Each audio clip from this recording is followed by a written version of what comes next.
Welcome back to the incredibly silent tiny room.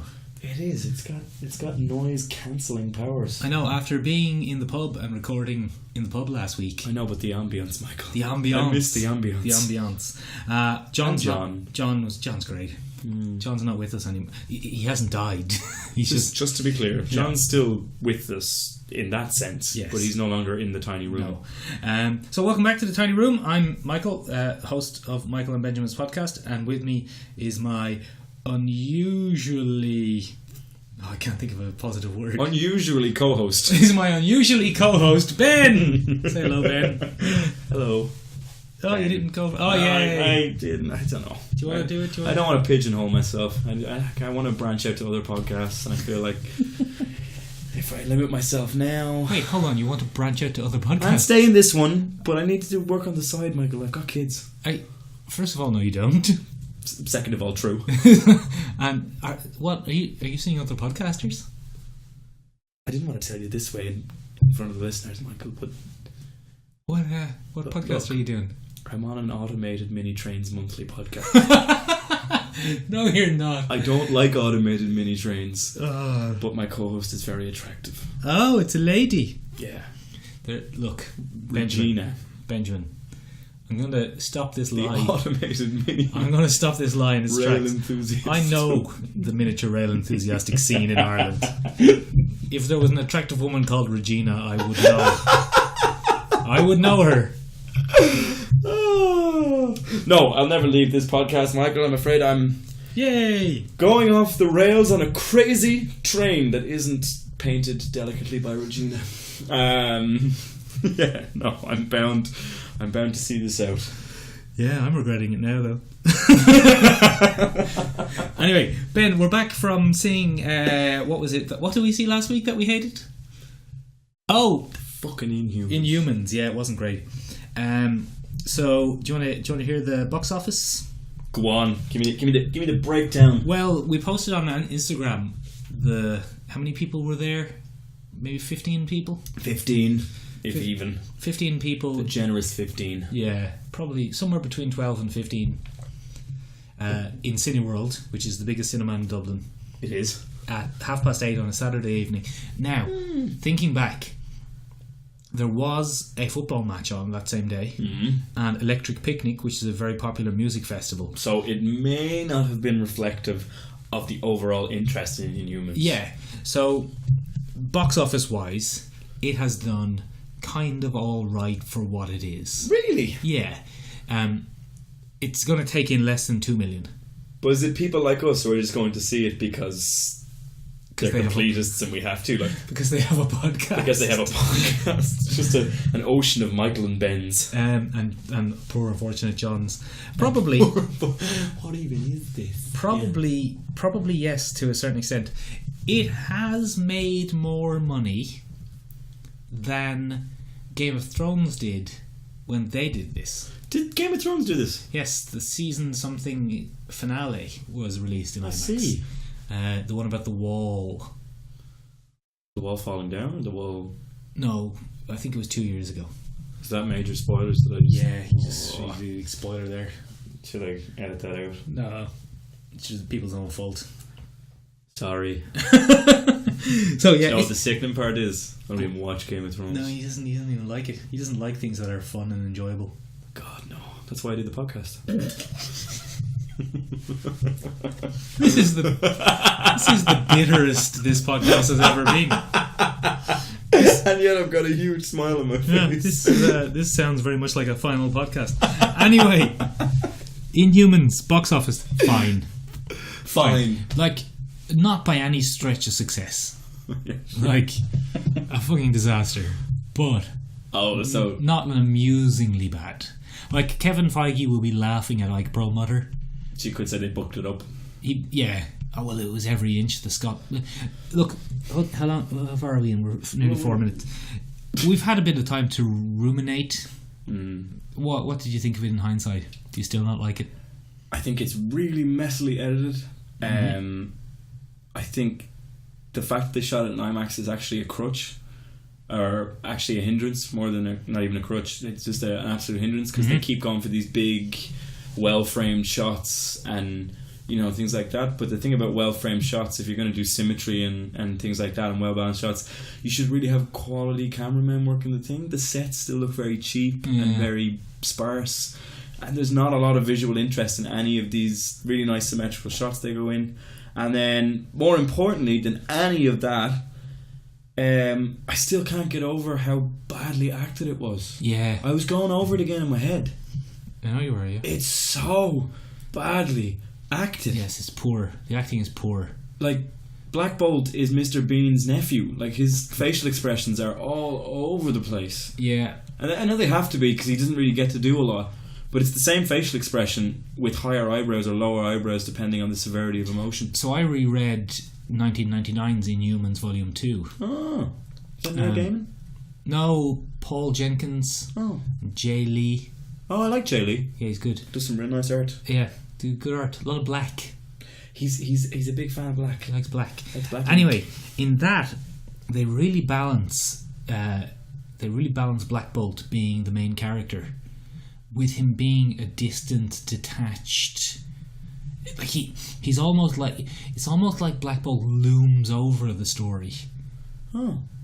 So it's the other character's reactions to him as opposed to... Yeah. That's good. I mean, but it balances it so well because he still is a character with motivations. Yeah, and things like that. But he kind of looms over it. He's like Damocles dangling a sword over the plot. Ooh. It's like, is Black Bolt going to do... That's how powerful he is.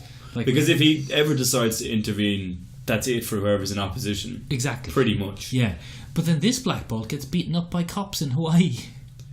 Yeah, they didn't really balance that very well. No. He's very hapless as a king. Yeah. And I like the way he keeps telling people to trust him. But if I was one of his subjects, especially in his close council, I'd be like, this guy's an idiot. Yeah. Look at his face. He got beaten up. Look at his face. So many raised eyebrows. No, very badly acted.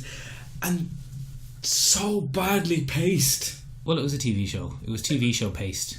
It wasn't. It was very, very slapdash and very quick. I'm trying to minimise my hand gestures today, so I've pressed both my hands together in prayer. Because normally Michael gets quite distracted due to his half-cat genetics.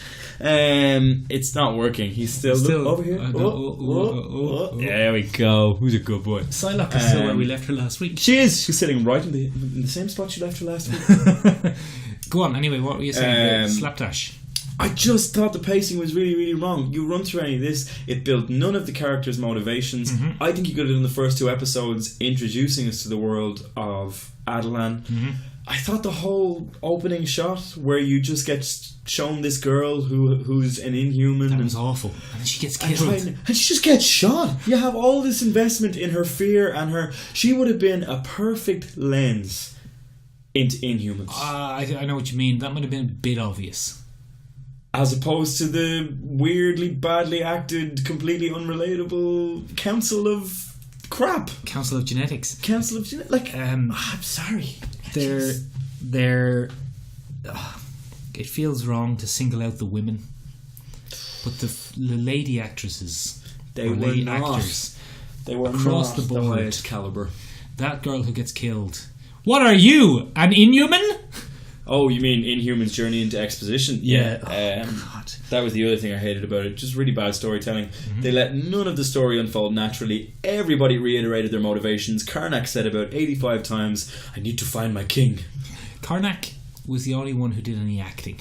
He was good. He had like a... At the start he was good. Yeah. He seemed to lose that as he went when along. He suffered a brain injury. But his initial attitude and stuff is quite entertaining. Yeah. And he's quite witty. Yeah, I liked him. He was the highlight for me. And we talked about this already, and the bit where he exploded his parents. Yeah. That was pretty good. Vaporizing your parents. Yeah, but look, it wasn't great, was it?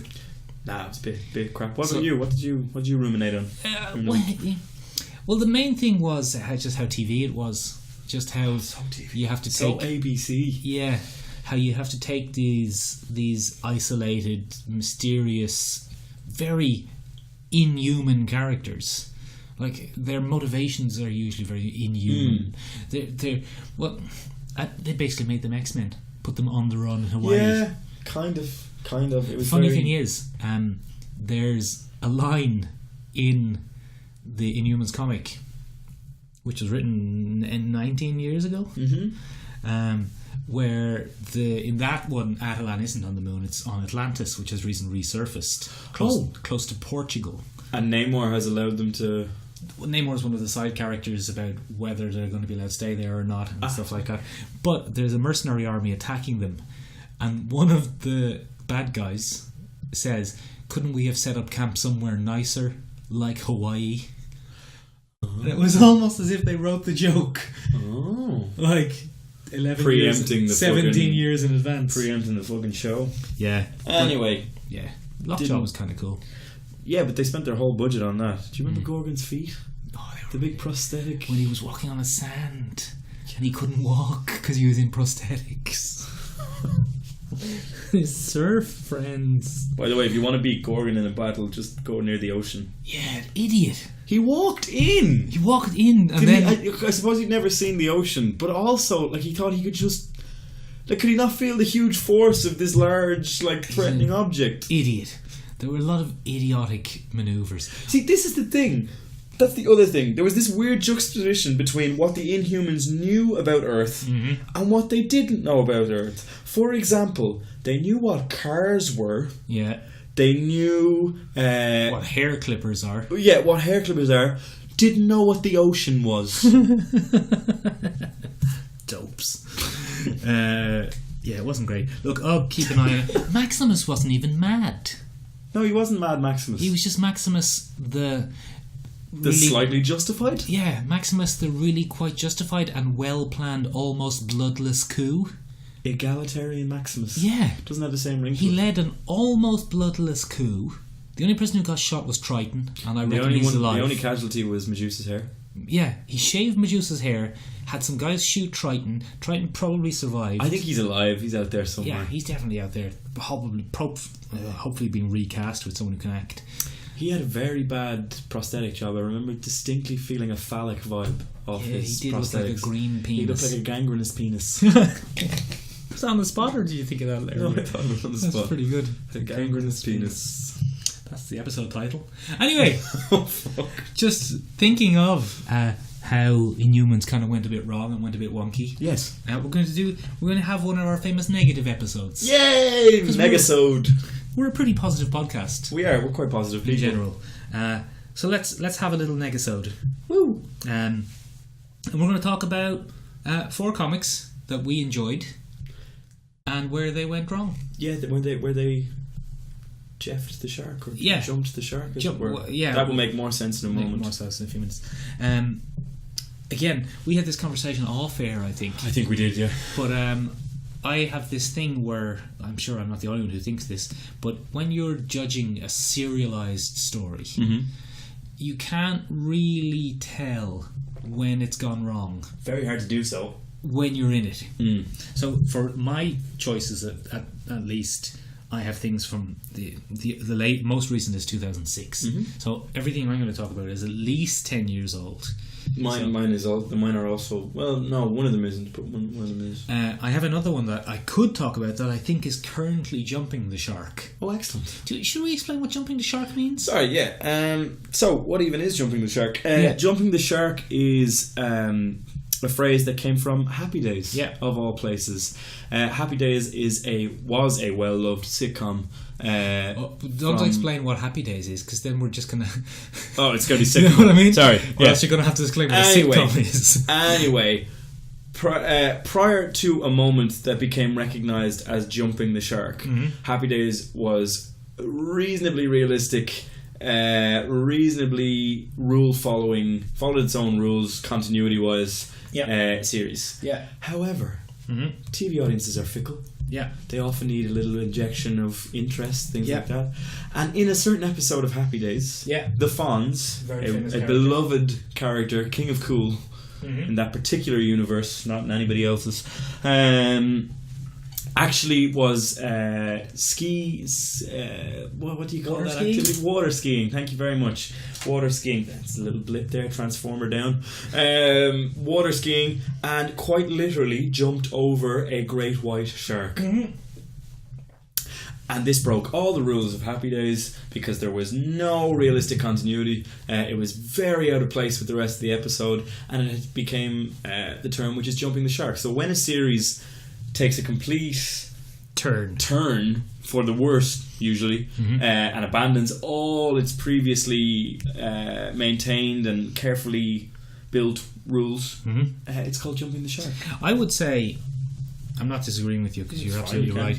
You are right. But recently, in the last couple of years, jumping the shark has almost morphed into, it's lost that meaning that you've just described. Okay. And it has started to mean get bad. Yeah, I think maybe my analysis would be too philosophical, but I think yours is probably closer. Yours is right. Turn to the worse. Yeah, I think you're absolutely right. But I think recently people have been using jump the shark to say that was a bad episode. Maybe that's the beginning of the end for this show. Oh, they look at it as the decline. The point of the decline. The nadir. Yes. No, the nadir is the lowest point. Is that not what? Oh, okay, yeah, fair enough. You can't decline from. Oh, okay, sorry. Yeah, sorry. It's the peak. Curses. No, I think the beginning of the end. The plateau. The end of the plateau. The ledge. The ledge. The precipice. The precipice. The precipice. So it's when the show goes off the precipice. That's what people have started using it to mean. But I think yours makes sense. Anyway, Ben, talk about a thing. So. For my jumping the shark things, I have a great love of Batman. You do, as you know. This before. We did a whole episode once where I tried to convince you that Batman the animated series was quite swell. Yeah. There is another man in the world. There's another man who likes Batman possibly even more than I do. Kevin Smith. There are two men in the world. Kevin Smith is not the focus of my ire today. It is Scottish super comic writer Grant Morrison.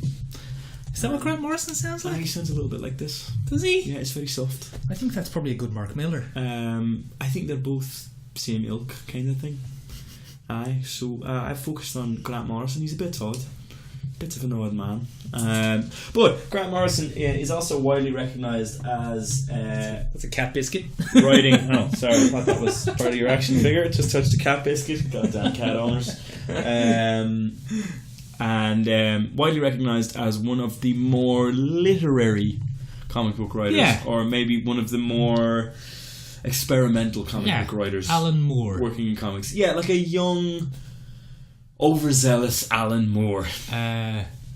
Alan Moore-esque. Yeah. Neil Gaiman.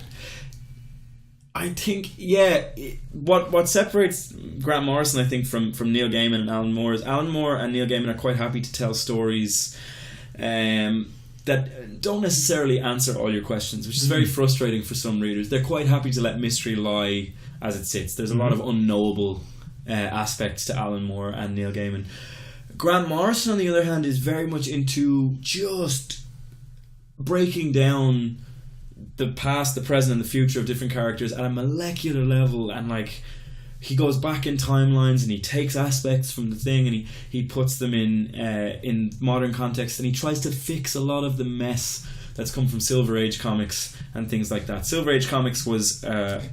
we've done this before. It was a point in comics where... do you want to explain what comics are? Basically, it's a narrative tone in a panel sequence, usually illustrated by one and written by another man. Or lady. Sales went down only in modern times. Sales went down after the golden age of heroes. To do this, they try and make quirky, weirder super villains and heroes and stuff like that. A lot of them are forgotten about. But Grant Morrison doesn't like to forget about things. He goes into the past of characters and he pulls everything back out. Kicking and screaming. Kicking and screaming is the key phrase. One of the characters that he does this with constantly is the Batman. The Batman is a great character. We're going with the, are we? I'm going to say the Batman out of respect for his work in Gotham. He's done a lot to help that city. So, Batman. Sorry, I'll take away the article. The Batman. Yeah. I'm going to keep you guessing. The Batman gallery of villains is already pretty solid. Mm-hmm. It's well established. Joker. They've all got their own thing. Penguin. Catwoman. Clayface. Catwoman. Bane. Catwoman. Uh-oh. Good bit. Mick's been trapped in one of his Catwoman cycles. I'm stuck in a Catwoman loop again. Pretty good, but not good enough for Grant Morrison. The Riddler.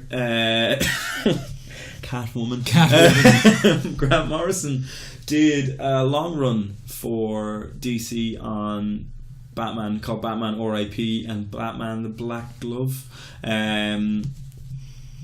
And yeah, basically all of that really went deep into Batman's past. There is a famous iteration of Batman called the Batman of Zur-En-Ra. The Colouredy guy. The Colouredy guy. And it was a really weird throwaway story in the past where Batman went into an alternate dimension and found a superpowered version of himself on another planet. Right. Bit odd from the 70s, but it was the 70s. There was a lot of acid. It's fine. Yeah. And Grant Morrison was like, allegedly, that's hilarious, but I think it could be really realistic. And so he went in, took a look at Batman of Zur-En-Ra, and made it into Batman's subconscious backup program. Right. So if Batman's mind is assaulted or altered in any way, he will sense this, and his own kind of biological antivirus software will kick in his mind. Psychological antivirus software. And so the Batman of Zur-En-Ra was a high-functioning, instinctive version of the Batman that came out if Batman came under psychological assault. Really? Yeah. I have that too, but I just curl up into a ball and weep. I usually don't even make it into a ball. I just kind of fall in the street and gibber. Like a fish. But that is not the only subject of my ire. Okay. The comic that I hate for its depiction of Batman is JLA, which was DC's 1997 relaunch of the Justice League of America. Grant Morrison was the head writer. I'm not disagreeing. The first 4 issues focused on something called the New World Order. And the New World Order was where a competing group of superheroes from another planet came in and started to fix the Earth. Right. Now, naturally, the Justice League is suspicious of these new heroes, and maybe everything isn't what it seems, too good to be true. Often isn't. Yes.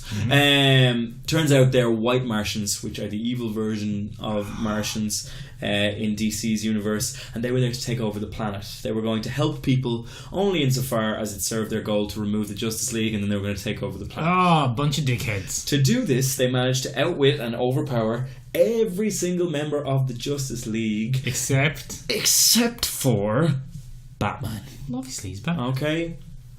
Now, the whole premise of this story is based on one key line. Why would we bother with Batman? He's only human. Classic. Grant Morrison has such a hard-on for human potential, right, that every single powered member of the Justice League is overpowered except for Batman, who they assume has died in a plane crash. And then what does Batman do? He comes back and takes out all of these highly powered white Martians. That sounds great. And takes them out in a robotic, systematic, over-the-top military general style assault. It is great the first time you read it. Right. But then, when every single Batman arc that you read after that is, oh, did they have Batman? No, they couldn't get Batman. Why? Because Batman's too good at planning. And every time you walk into a comic book shop, Michael, every time you walk into a Comic-Con, or you go somewhere where there's a really, really, really, really strong-willed Batman fan, you will hear the war cry of DC fans, which is, who would win in a fight between and Batman? Yeah. Okay? It doesn't matter who you pick. Hulk, Captain America, Superman, Martian Manhunter, my friend Iron Dave. Man. Dave. Nick's friend Dave. Pretty competent. He's got some pretty cool reality warping powers too. Dave? Yeah. Did I tell you about them? Maybe he erased it from my mind. Yeah, because you're an immortal vampire. We've covered this before from another dimension. It was in last week's episode. Was it? It was, yeah. Pretty sleepy last week. Dave's on form. He's just erasing all over the place. But you will hear this argument. And there will be some monster who refuses to accept reality and says, no, Batman would plan for that. That's his answer. Batman would plan for that. Batman would account for that. Batman would have a strategy for that. Because Batman is the best planner on the earth. And I get that that's what people like about Batman, and I get that strategy matters, But what Grant Morrison does is he turns him into the Bat God. And that's what I refer to Morrison's Batman as. He is Bat God. Because he sees every variable. He's like Sherlock from that BBC show where Sherlock just sees the world better. And he's unbeatable. But he never has a flaw. You understand? He's just cold and empty, and it's the worst. Because I love Batman, but what I love about Batman is that he has to work harder and he has to do better than all the other superheroes. That's why I like Batman. And when you make him into this infallible Bat God, and he's so boring. And was it Morrison who created this? Is it Morrison's fault that when people are talking about if Batman will win a fight, they have to talk about if Batman has planned or not? Yes. Really? That can be traced back to 1997. That's fascinating. Bat God. That's the most interesting thing you've told me on this podcast. Oh, that's nice. Very niche. Very niche. Like, no, but it's a pet peeve of mine, so it's right there. You can see other iterations of the Bat God in Tower of Babel, which came later in that run. I think it was issue 25 of that JLA, 1997 JLA, where the Justice League is taken out by Ra's al Ghul. Using Batman's plans. Using Batman's plans. He hacked Batman's computer, and Batman has made... Stop rubbing your thighs. And Batman has made detailed breakdowns of how to eliminate or neutralise the League. That was a JLA episode, wasn't it? It was. It's become huge. And again, they come back to Batman's already defeated the Justice League. And it's like... I like that you've invented this straw man character. Yeah, and I will just burn him. Well, look, come here. I'm going to talk about a thing. Cool. What's your thing? I need a few minutes to cool off. I'm kind of stopping you for your heart's sake. I think it's done. Have you ever read The Authority? I have. I've flipped through it. Yeah, so The Authority was a Warren Ellis. I do like Warren Ellis. Who you've heard of. I'm a big fan. You could probably lump him in with Morrison and Gaiman. He's part of that new wave. Yeah. So Warren Ellis was writing for Wildstorm or Wildstorm. I see. I'm post Wildstorm. Yeah, you're too young for Wildstorm. I'm of a generation. Wildstorm. He was writing for a comic called Stormwatch, and Stormwatch was about Black Ops superheroes before every comic book was about Black Ops superheroes. The boys. Yeah, for example. It was fine. It was good. No one was reading it. Fair. Except the executives at Wildstorm. Oh. Who loved it. Great. Because they were just... The executives at Wildstorm were just comic book writers. And they were like, oh, it's very well written. That's really good. This is quite good. It's got no mass appeal, but it's quite well written. Right, exactly. So they killed Stormwatch, sorry. They killed Stormwatch off. Yeah. Stormwatch were killed by aliens. Yay! Like the aliens from Aliens. Oh! Yeah. What? Yeah, it was good. It's a crossover. Interesting. Yeah. One of the only times that... Where it's been canon. Yeah, and the aliens from Aliens were threatening in a superhero story because they actually permanently, I'm doing air quotes because they're all back now. Nobody dies in comics. But they permanently killed, I think, 6 of the characters. Wow. They essentially wiped out a superhero team. That's kind of cool. It was pretty good. Anyway, that's irrelevant.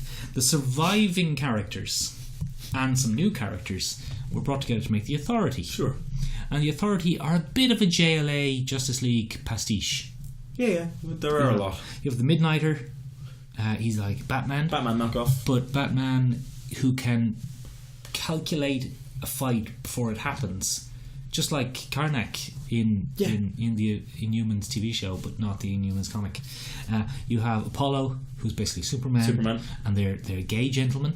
They're gaymen. No, that's Neil Gaiman. Sorry, they're homosexuals. They're homosexual gentlemen who are in a relationship together. An unusual relationship. No, as in their characters are completely opposite of one another. Oh, sorry, I didn't mean in a... No, but that's not what I thought you meant. I was going to say that it's not unusual in... Not because... No, hold on, you don't have to panic. You haven't said anything horrible. I know I have. I'm like, what did I do? Oh no. Not unusual in the sense that they're homosexuals, and that's unusual. Unusual in the sense that it's the most normal romantic relationship in a comic book of all time. It's very healthy. Yeah. They're just two people in a relationship. Nice. And there's no great trials or errors. It's Oh, sorry. That's kind of where we're going. Oh, crap. So anyway, they have a great relationship. You have a few other characters. Jack Hawksmoor is really a cool character. He is such a cool character, isn't he? He's the god of cities. Yeah, and he can talk to cities. He can talk to cities. He gets stronger when he's in cities. The soles of his feet are rubber like tires. Yeah. He can run up walls and he can teleport through windows as long as he's in a city. He's lots of city powers. Anyway, they're a JLA pastiche. Yeah. And the idea of them is, what would the world be like in a more realistic world if you had superhero teams who were more powerful than any government? So they look at the geopolitical ramifications of... For example, Stormwatch was UN controlled. So there was a terrorist attack in a Stormwatch comic, and the terrorist leader got away with it because he was the leader of a micronation. Crap. And then in Authority, they go in and they blow the shit up of his whole country. Wow. Yeah. They're like, that's it. He's doing too much terrorism. Let's go.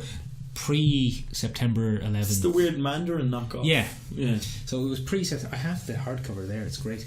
It was a good comic. Pre-September 11 in the USA. So lots of widescreen destruction and stuff. Lots of terrorism stuff. Brian Hitch was the artist. Oh, I like that. I like Brian Hitch. Brian Hitch was great. He did very realistic comic book art. They kind of invented the term for this comic. They called it Widescreen Comics.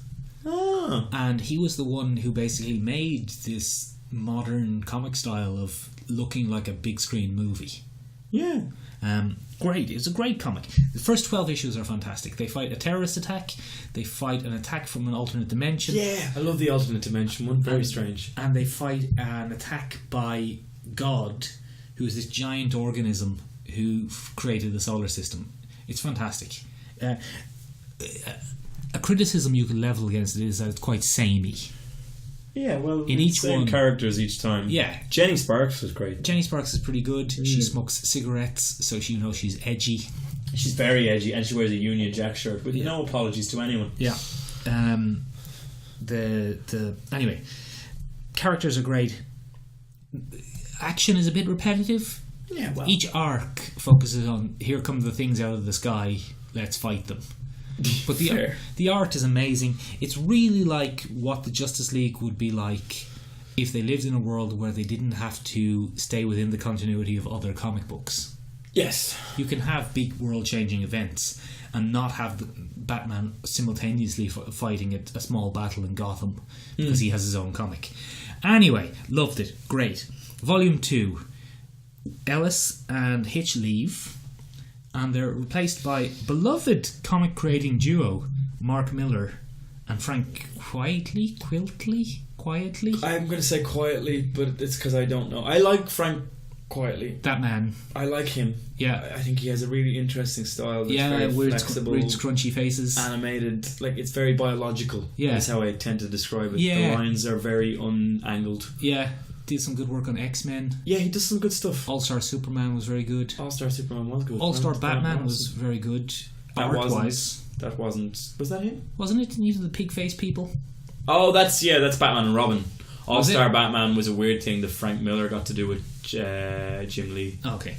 You don't want to talk about that. They got cancelled. The two of them didn't get on. So, where are we? Yeah, well, no, we have time. Volume 3. No, Volume 4. Actually, Volume 2. Okay. Oh. So... Does it make you sad, Michael? It really does make me sad. Mark Millar likes a pastiche. He loves an El Pastiche. He likes a pastiche. And he latched on, I think, to the fact that the Authority was an Avengers, a JLA pastiche. Mm-hmm. And he introduced an Avengers pastiche. Could I just preempt what might have happened? Yeah. Did Mark Millar do the only plot that he knows how to write, where all the villains came together and worked together to overcome the heroes? Pretty much. Yeah, because that's the only thing he knows how to write, you see, Michael. So what happens is, at the end of the Good Authority, Jenny Sparks dies because she's the spirit of the 20th century, and she dies at midnight at the beginning of the 21st century. And her powers are based on the main... Electricity, because electricity was the thing of the 20th century. So she's replaced by Jenny Quantum, who's a tiny baby. Yeah. And the bad guys realise that if you control these century children, you control the development of the century. Yeah. So they want to get her. Good. Yeah, it's a cool concept. Makes sense. So they want to get Jenny Quantum, and they make super soldiers to go get her. Nice. They make Thunder God, and you see where this is going. And basically, they make about 30 superheroes who are army-coloured pastiches of the Avengers. But that's not necessarily awful, because it's a small team of 7 fighting 30. None of the Avengers pastiches are as powerful as the JLA guys, but there's more of them and stuff. It could be interesting. Okay. And they're not faceless, repetitive things from the sky like they have characterization. A little bit. But everything that you liked about the characters in the first 12 gets blown up and ruined. The Doctor character, he might have enjoyed drugs. Now he's a heroin addict. The engineer, who's a lady. She seems like she might have had more than one sexual partner. Now she's essentially an nymphomaniac. Oh, for God's sake. You know what I mean? Apollo and Midnighter, they're in a happy relationship. That's not going to last. So he millered it. Oh, he millered the hell out of it. Mark Millar, you can level a lot of criticism against him, but one of them is that he likes an old rape. What is that? I don't know. So anyway, the Captain America. I'm so sorry, guys. The Captain America pastiche and the Thor pastiche. Is that how you pronounce that word? I think it is. I think it's pastiche. They managed to get the upper hand on Apollo, one of the gay characters.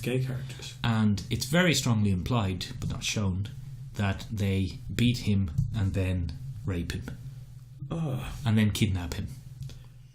Then I don't like this. Continue to torture and rape him. The tiny room is very uncomfortable. I know, it's awful. I don't.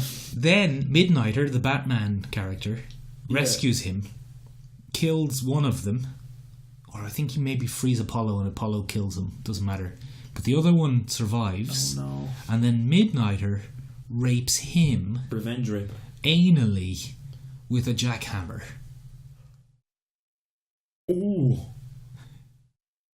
Oh fuck! Like, that's I'm actually really uncomfortable. It's like right now. Like I don't want to get. That's not jumping. That's raping the shark. Raping the shark. I don't want to get too deep into. I don't want to get too deep into Mark Millar and rape because that's too heavy a topic for today's podcast. But just. Hold on, Ben needs a little break here because I got too deep into rape. I am so sorry. Yeah, look, let's not get too deep into the politics of Mark Millar writing about rape because he sticks it in a lot. But it's just because it pops up all over the place. He does it again in The Boys. Yeah, Boys. Doesn't The Boys? Wee Huey gets raped by the Batman character in that. Kick-Ass. There's a rape in Kick-Ass 2. Is there a rape in Kick-Ass 2? Yeah, it's a nasty rape. The bad guys in Kick-Ass 2 rape and kill his girlfriend. Fuck! There's a lot of superhero rape. Jesus, what's that about? I think it's his way of showing someone's a baddie. I mean, you can be pretty bad without raping people, but you're really bad if you rape people. But anyway, look, it just... The characters, they just went from... They became parodies of themselves. Wow. As much as these Avengers characters were parodies of the Avengers, the main characters almost became parodies of their original... Of themselves. And iteration. Look, it just ruined it for me. Mark, if you need to talk to somebody about this fixation of yours... I don't know. Don't talk to us. Yeah. Talk to professionals. Please, just... We're all rooting... No, we're not. Anyway, do another one. So mine is a little bit lighter. Mine doesn't have much rape in it at all. Good. Yeah. So in The Hulk. The Hulk, yes. The Hulk, Michael. I've heard of him. He's quite a popular character, really. There's one there. There's two there, actually. One over there. There's a few knocking around this room. Yeah. Great character. How do you feel about Ed McGuinness as an artist? He's alright. He's alright. Big jaws. Very animated. Yeah.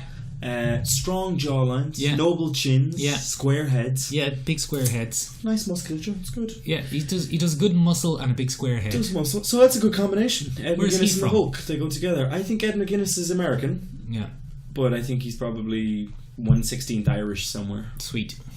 Probably. Does he have a big square head?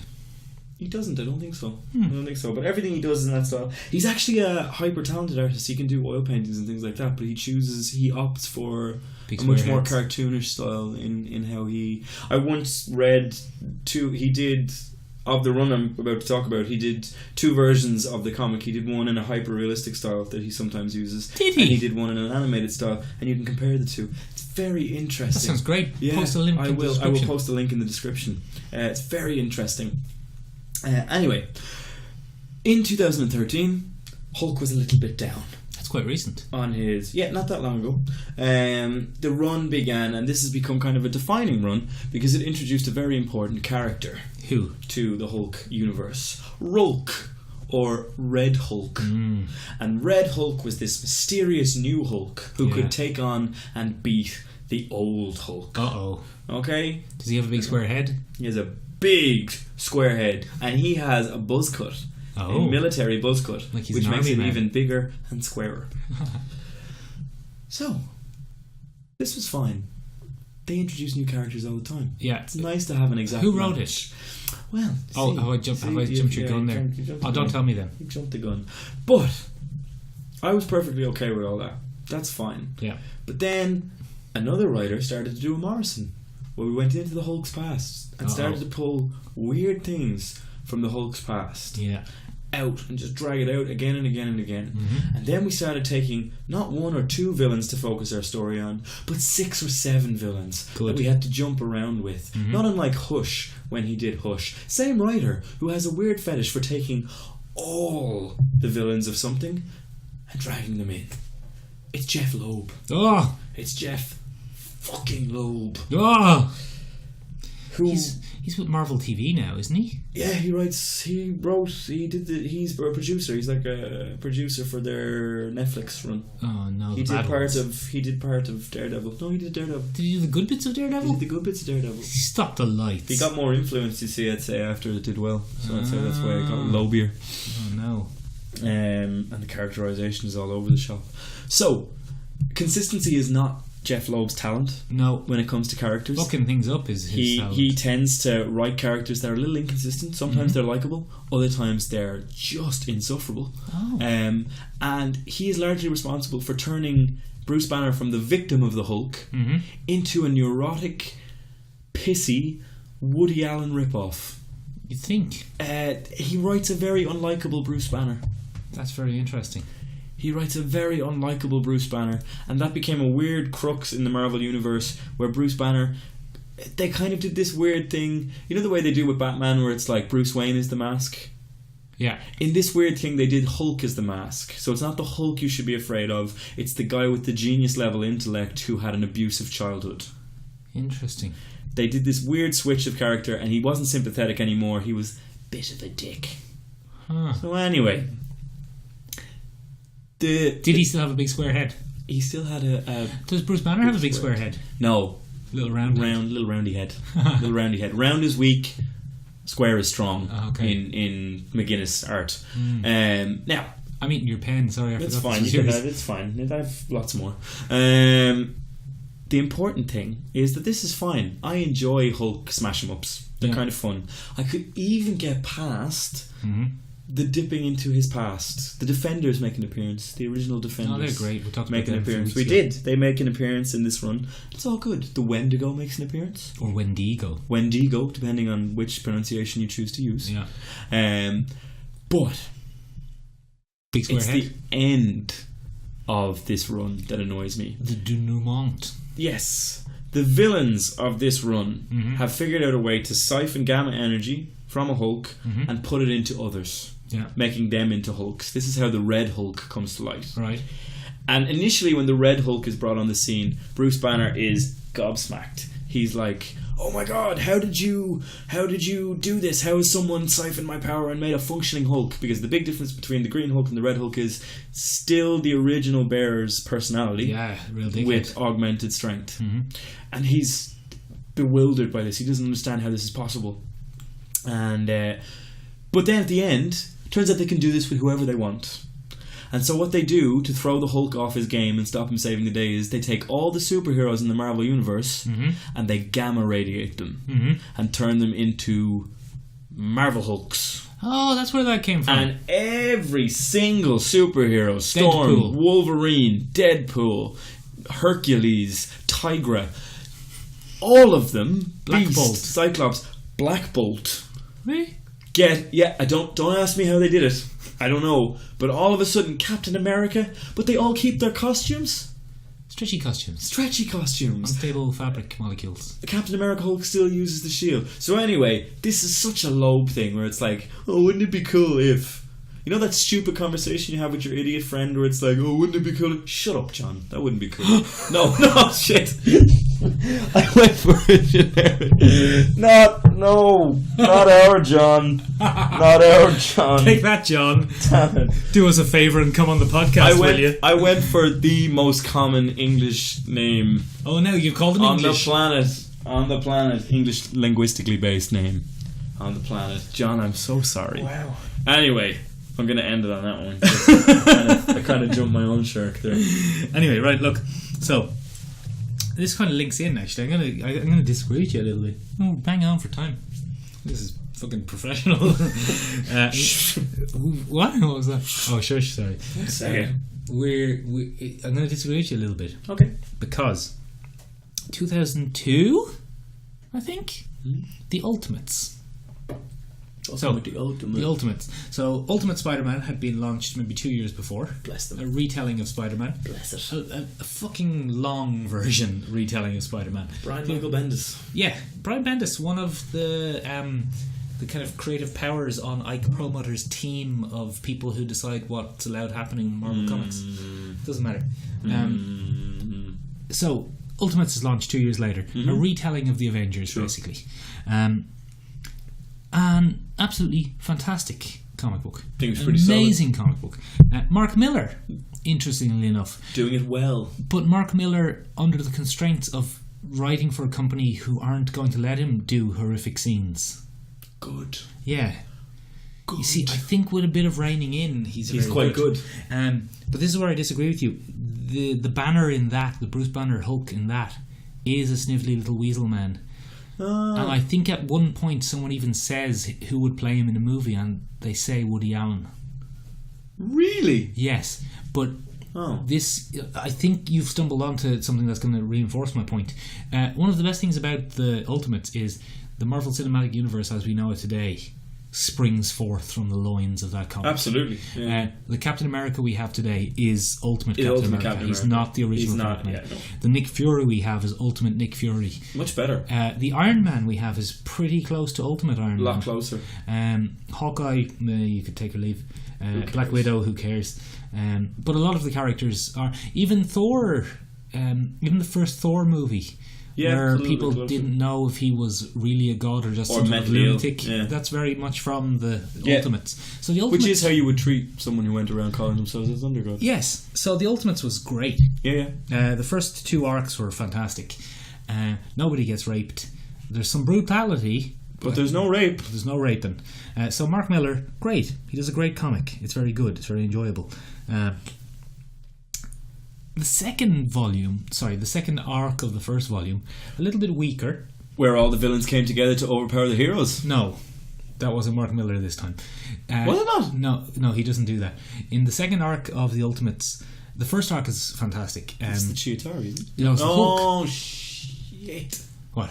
Yeah, the first arc is the original story of the Avengers where they have to come together to stop the Hulk. Yes. Yeah. And they have to stop the Hulk and then they form a team. The second arc is the Chitauri.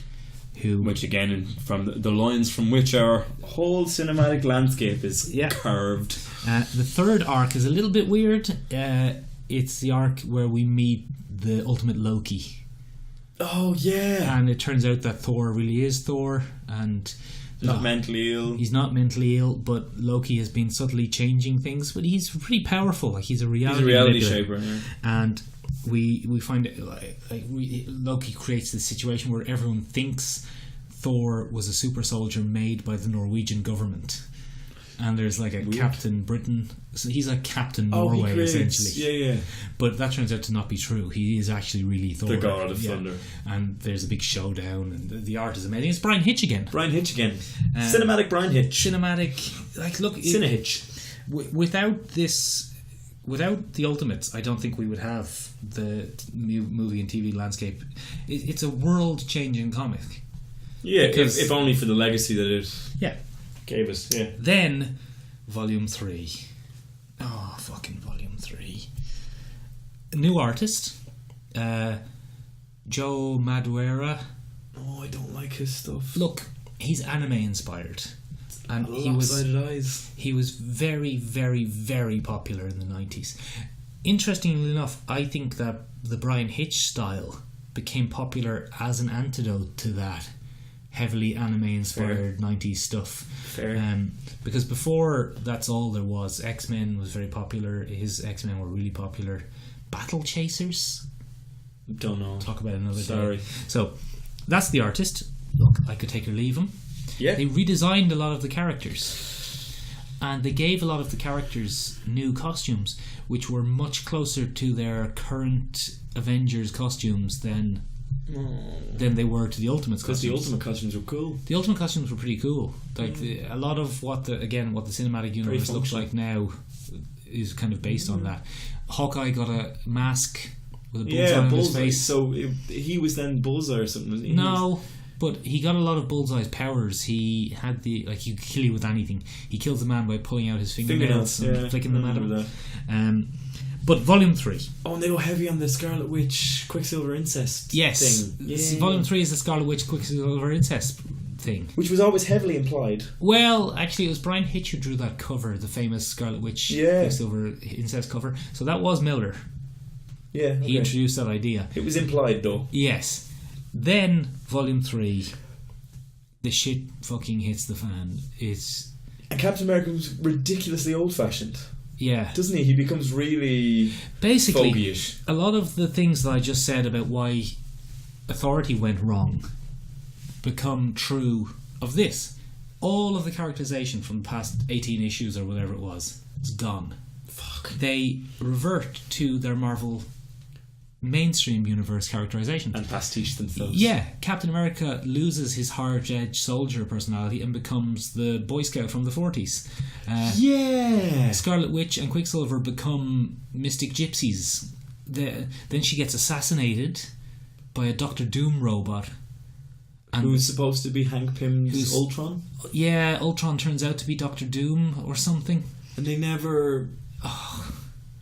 But... yeah, it goes from a great kind of realistic style telling of an Avengers style story to a crap Avengers comic. It's not an Ultimates comic anymore. No, it's an Avengers comic where Jeff Loeb can get away with killing characters. I actually picked that up, not realising that the Ultimates, because they used to number them 1, 2 and 3 if you picked up the trade paperback. 1 was Hulk and Chitauri, 2 was the Loki stuff, and 3 was... yeah, and that was fine by me. 3 was awful. It was really bad. It was the beginning of the end.